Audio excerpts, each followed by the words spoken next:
Hello friends, SS பைக்ஸ்லேருந்து ஃபயாஸ். இனி நம்ம கேரளில் என்ன பார்க்க போகிறோம்னா, ஒரு RX 135 டோட்டல் ஸ்கிராப் கண்டிஷனு ரெட்டில் அப்படியே விட்டுட்ருக்காரு. அண்ணா எங்கேருந்துண்ணா வரீங்க? நியூ பெருங்குளத்தூர், தாம்பரம் அடுத்தது.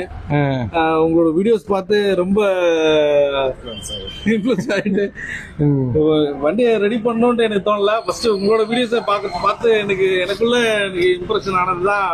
சரி, எப்படியாச்சும் வண்டியை ரெடி பண்ணணும்னு சொல்லிட்டு என்ன மோட்டிவேட் பண்ணது பிரதீப், என் தம்பி.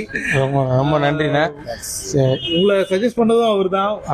அவரை நான் ஃபாலோ பண்ணேன்டா, அவரோட பெரிய நானு அப்படின்னு சொல்லி தான் ரெடி பண்ணோம் அப்படின்னு சொல்லிட்டு 2 பேரும் டிசிஷன் எடுத்து நம்ம எஸ்எஸ் பைக்ஸோட நம்ம வந்து ஓகேண்ணா, ரொம்ப நன்றிண்ணா. இன்ஷால்லா எப்படி அவுட்புட் எடுத்துகிட்டு வரணும்னு சொல்லி பாருங்கள். ஸோ இதேமாரி வந்து உங்களுக்கும் ரீஸ்டோர் ஒர்க் பண்ணணும், ஆல்ட்ரேஷன் ஒர்க் பண்ணோன்னா நீங்கள் தாராளமாக எஸ்எஸ் பைக்ஸோட கான்டாக்ட் பண்ணுங்கள். பெஸ்ட்டாக ரெடி பண்ணி தரலாம். மறக்காமல் நம்ம பேஜை ஃபாலோ பண்ணிக்கோங்க. தேங்க்யூ.